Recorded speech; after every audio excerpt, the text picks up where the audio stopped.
మరి ఉపవాసం ఎప్పుడు చెయ్యాలి? మీ ఇష్టం కాదు, శాస్త్రం నిర్ణయం చేసింది ఎప్పుడు చెయ్యాలో. ఒక్క ఏకాదశి నాడు మాత్రమే ఉపవాసం చెయ్యాలి. ఏకాదశి తిథి ఉపవాసం, ద్వాదశి పారణ. సూర్యోదయం అవగానే ఎంత తొందరగా వీలైతే అంత తొందరగా భోజనం చేసేయాలి. యంత్రాలని కూడా ఏం చేస్తామంటే షట్ డౌన్ అని ఆఫ్ చేస్తారు కొన్నాళ్ళు, ఓ 2 రోజులు విశ్రాంతిని ఇస్తారు, ఘర్షణ పుట్టేస్తుందని. మీరు ఈ శరీరంలో కొన్నింటిని ఆపడం మీ తరం కాదు, ఆపకూడదు కూడా. గుండె ఆపుతానంటే 2 రోజులు రెస్ట్ ఇస్తానంటే కుదరదు, ఊపిరితిత్తులు ఆపుతానంటే కుదరదు.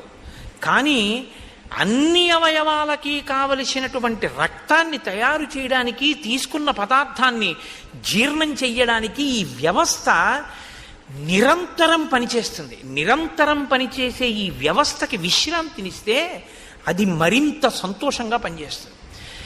ఈ శరీరానికి అన్నం ఇవ్వడం ఆపి